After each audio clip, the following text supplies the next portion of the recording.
Subscribe करें हमारी YouTube channel Vivek Tiwari मानस रथ को और श्रवण करें श्रीमद् भागवत महापुराण कथा की महिमा एवं बेल आइकन अवश्य दबाएं। क्रोध जब शांत नहीं हो रहा तो लक्ष्मी मैया के पास एक देवता और प्रार्थना की, मैया आप चलो, भगवान नारायण का ऐसा रूप हमने आज तक नहीं देखा, बहुत क्रोध में। अच्छा, सब जानते हैं कितना ही क्रोध हो, अगर कहीं श्रीमती जी सामने आ जाए तो पति देव कितने ही क्रोधी हो, आधा तो ठंडा हो जाती है, उनका क्रोध आधा ठंडा हो जाता। लक्ष्मी भैया बड़ी बनठन के आई और जब भगवान नरसिंह को देखा, बोले सच्चिदानंद भगवान की जय। भगवान नारायण के रूप को जब देखा और भगवान नारायण ने एक ओंकार लगाई तो लक्ष्मी भैया सीधी बैकुंठ, बोले अपने बस की बात नहीं। देवताओं ने प्रार्थना की, क्रोध शांत नहीं हो रहा। फिर प्रहलाद से कहा, भैया तेरे लिए भगवान प्रकट हुआ है, ये रूप लेकर के आप जाओ। और जब प्रहलाद पास में गए, भगवान नरसिंह ने अपनी जीभ निकाली और जीभ से प्रहलाद के शरीर को चाट रहे। भगवान का एक नाम पड़ गया, भक्त वत्सल। बोलिए भक्त वत्सल भगवान की जय। बोले हमने तेरे लिए बहुत देर लगाई। और देवताओं ने प्रार्थना की, जब क्रोध शांत हो गया तो प्रभु एक बात बताओ, आप से जब हमने प्रार्थना की तब आपका क्रोध शांत नहीं हो, और प्रहलाद को जैसे ही आपने अपनी जीभ से चाटा आपका क्रोध शांत हो गया। भगवान ने कहा, इसलिए कि हम कितनी देर तक तुम्हारे बीच में खड़े रहे लेकिन तुमने भोग नहीं लगाया। अच्छा, और भूखा शेर, इसलिए क्रोध बढ़ रहा था। तो देवताओं ने कहा कि प्रभु जो आप स्वरूप लेकर के आओ जी, हम लोगों में नहीं चलता। भाई शेर का मुख है, इसलिए शेर को क्या चाहिए, मांस, और मांस हम लोगों में चलता नहीं,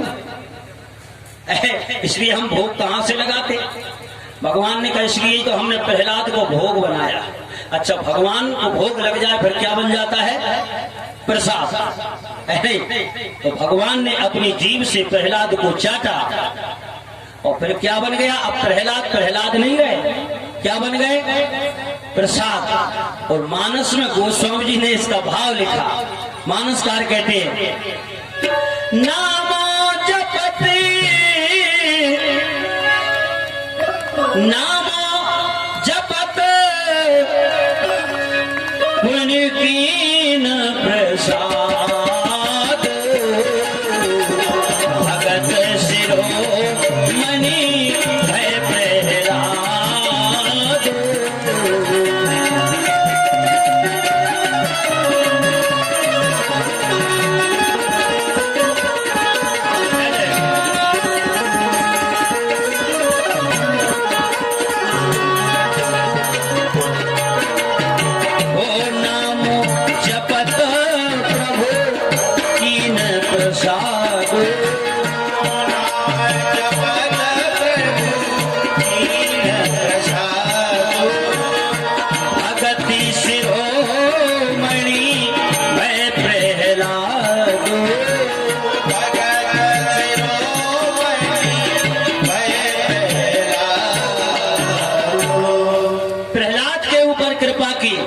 प्रहलाद को भक्तों का शिरोमणि बना दिया।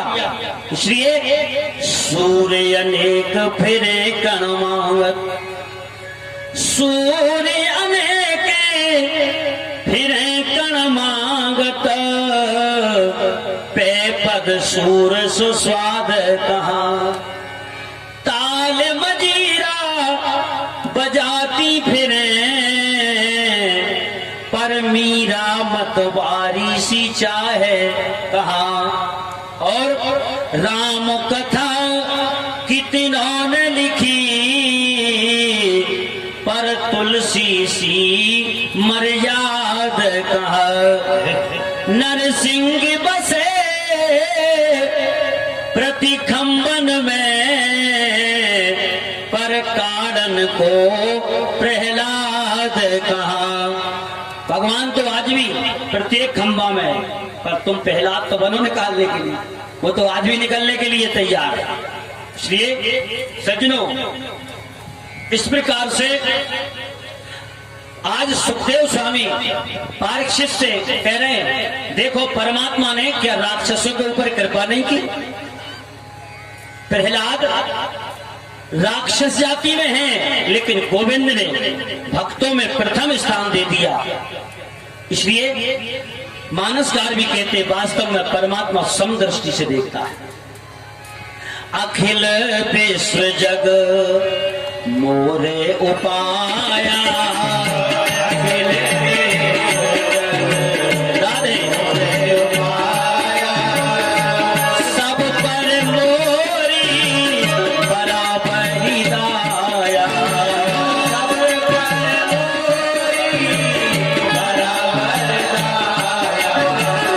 सब पर मोरी बराबरी दाया,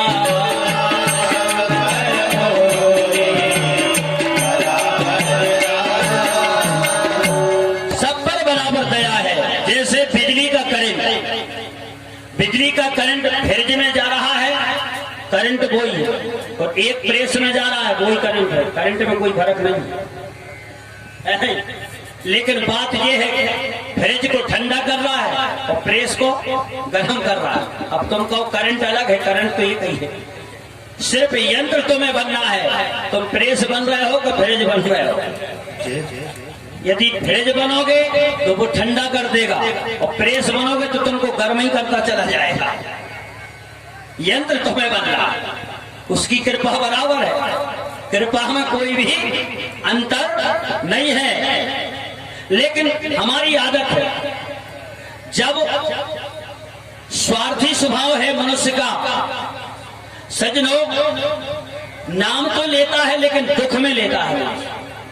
जब तक समस्त संसार के सहारे उसे मिलते रहेंगे, तब तक निश्चित है परमात्मा का नाम लेते ही नहीं, है नहीं। चमन उजड़ गया कुछ यादगार बाकी है, कहीं कहीं पे अब भी बहार बाकी है। कौन कहता है कि रिश्ते तमाम टूट गए, अब भी तो परवरदिगार रिश्ता बाकी है। जब समस्त संसार के सहारे टूट जाते हैं, तब एक सहारा याद आता है, गोविंद का। सज्जनों, एक हाथी की कथा आई अष्टम स्कंद में। गजेंद्र एक सरोवर में एक दिन अपने बच्चों के साथ में क्रीड़ा कर रहा है। ये हाथी की कथा नहीं है, हमारी और आपकी कथा है। इसके 150 बच्चे थे, 50 पत्नियां थी, आपस में परिवार रह रहा था। एक दिन बच्चों की प्रसन्नता के लिए सरोवर में एक घुसा और अपनी सूंड से पानी भर भर के बच्चों को आनंद दे रहा था। लेकिन अचानक क्या हुआ, इसका पैर गिराह ने पकड़ लिया। अच्छा, हाथी हल्का जीव है और गिराह जल का जीव है, इसलिए जल में हाथी की ताकत काम नहीं करती। इसलिए गिराह ने जब पैर पकड़ा तो घसीटता हुआ ले जाने लगा। बहुत प्रयास किया, लेकिन विचार किया अभी तो हमारे 150 बालक हैं, बालकों से कहा एक काम करो, हमें बाहर निकालो। बच्चों ने बहुत प्रयास किया, सूंड से सूंड बांध के बहुत प्रयास किया, लेकिन बाहर नहीं निकले। आखिर बच्चों ने सांस छोड़ के बाहर निकल आए। पत्नियों से कहा तो पत्नियों ने भी प्रयास किया कि बाहर निकालो, लेकिन बाहर न निकल सके, इसलिए पत्नियों ने भी साथ छोड़ दिया। ये संसार की कहानी नहीं है सज्जनों, यही स्थिति हमारी और आपकी है। जब तक हमारे अंदर शक्ति है, जब तक खूब बादाम के हलवा खिलाए जाते पिताजी, और जब शक्ति छीन हो गई और कंपनी फेल हो गई, समझ लो परिवार के भी दुत्कार में। इसलिए ये हाथी की कथा में एक पत्नी बहुत कहती थी अपने पति से, हम तुम्हें बहुत चाहते, और तुम यदि नहीं रहोगे तो हम तुम्हारे बिना 1 मिनट नहीं रह सकते। 1 मिनट बहुत परेशान करे पति को, हम तुमको बहुत चाहते, 1 मिनट नहीं रह सकते। इसने विचार किया यार एक दिन प्रैक्टिकल कर लिया जाए, कितनी चाहती है नहीं। तो एक दिन क्या किया, अपने मित्रों को समझा के और कि भैया हम ऐसा ऐसा करने जा रहे हैं, रामदेव बाबा का योगा हमने सीख लिया है और अब इस बात को तुम संभालना। बोले ठीक है। और रात में सोया, सवेरे उठा ही नहीं 10 बजे तक। अब वो पत्नी गई मित्रों के पास, बोले भैया चलना, भाई साहब को नहीं जाने क्या हो गया। अब वो तो पड़े पड़ाए मिट्टू थे, उन्होंने नारी मारी देखी, बोले भाभी ये तो निकल गया। अब रोने लगी और रोते रोते बोली 8 बज गए रात के। बोले भैया अब क्या होगा। तो मित्र बोले भाभी अपन लोगों में रात को नहीं जलाते, अब तो दिन में ले चलेंगे। तो बोले अब क्या होगा। बोले कुछ नहीं, रात में तुमको रहना पड़ेगा अकेले इनके पास। तो रोते हुए बोली हे भैया हम इनके साथ नहीं रह सकते, कहीं ये भूत बन के लग गए तो। अच्छा, और ये पड़ा पड़ा सब सुन रहा कि पहले कहती थी तुम्हारे बिना 1 मिनट नहीं रहेंगे, और बताओ भी तो हम डुप्लीकेट मरे हैं, और फिर भी कह रही भूत बन के लग गए तो। सवेरा हुआ और मित्रों ने अर्थी सजाई, अर्थी पे लिटा के, और जैसे ही ले जाने लगा तो ये तो डुप्लीकेट मारा था। इसने दरवाजे में ऐसे पैर फंसा दिए, रह गया करके। अब मित्र बोले भाभी देखो तुमसे और तुम्हारे घर से कितना प्रेम करती है, मरने के बाद भी जी तो बाहर निकले नहीं चाहती, बहुत प्रेम करती है। चिपक गए घर से। अब रोते हुए गई और हंसिया ले आई भीतर से, बोले एक काम करो पैर काटो निकालो, मर तो गए। अब बताओ, इसने कहा हद कर दी, जिंदगी में पैर कटवा रही है तो डुप्लीकेट मरे। और अर्थी के ऊपर से उठा वो और उठा के डंडे 3-4 टिकाए। बहुत कहती थी तुम्हारे बिना नहीं होता। इसलिए सज्जनों आज हाथी की बात समझ में आ गया, हाथी की एक एक बात समझ में आ गया। जब पत्नियों ने भी साथ छोड़ दिया, बच्चों ने भी साथ छोड़ दिया, तब सज्जनों इसकी स्थिति इसको समझ में आ गई कि यही संसार की व्यथा है। अंतिम में जब समस्त संसार के सहारे टूट जाते हैं तब एक सहारा याद आता है। कौन सा? सुनेरी मैंने निर्बल के बलराम,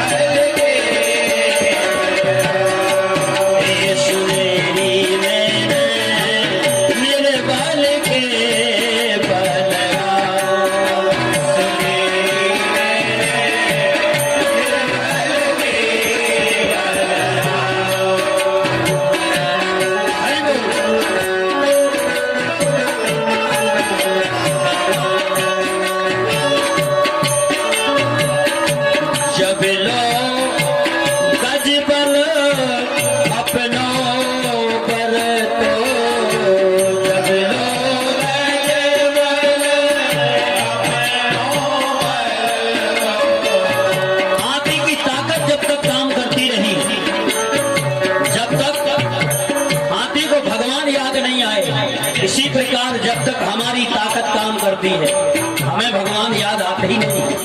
ये जब लोग गज बल अपनों पर तो नेकी सरो नहीं काम, नेकी सरो नहीं काम, निर्बल हो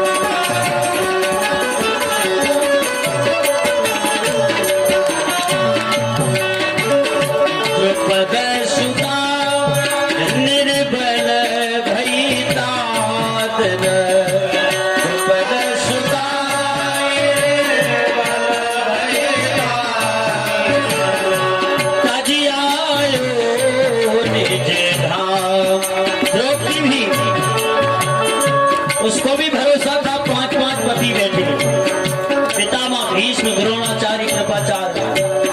जब सबने साथ छोड़ दिया, अपने साड़ी के ऊपर भी इसे अभिमान था, अभी तो हमारे शरीर में वस्त्र है, लेकिन जब सारे सहारे टूट गए तब द्रौपदी ने कह दिया, हे गोविंद अब तो तू है।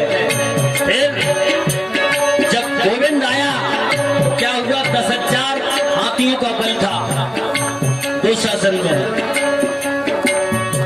निर्बली हुई बलराम पुकारो, निर्बल हुई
बल, तप बल और बाहुबल, चौथो है बलदाम।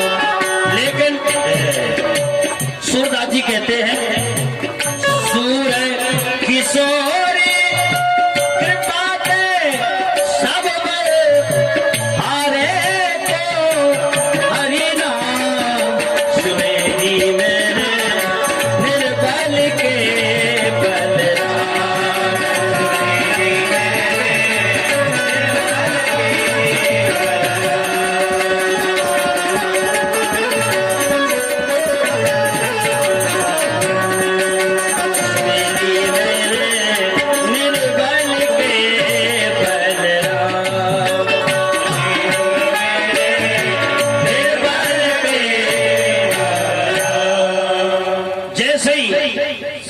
संसार के सहारे जब टूट गए, हाथी को गोविंद याद आया और पुकारा, गो कह पाए, इतने में परमात्मा प्रकट हो गया सामने और एक फूल हाथी ने लिया, चढ़ा दिया, गोविंद इसके अलावा हमारे पास कुछ नहीं।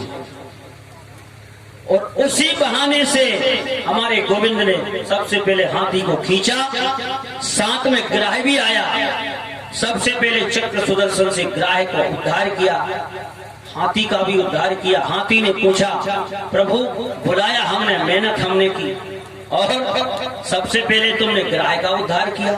भगवान ने बहुत अच्छी बात कही। भगवान ने कहा, हे गजेंद्र, अरे हमारे भक्त का तो हम उद्धार करते ही हैं, लेकिन हमारे भक्त का जो पैर पकड़ लेता है उसका उद्धार हम पहले करते हैं और भक्त का बाद में करते हैं।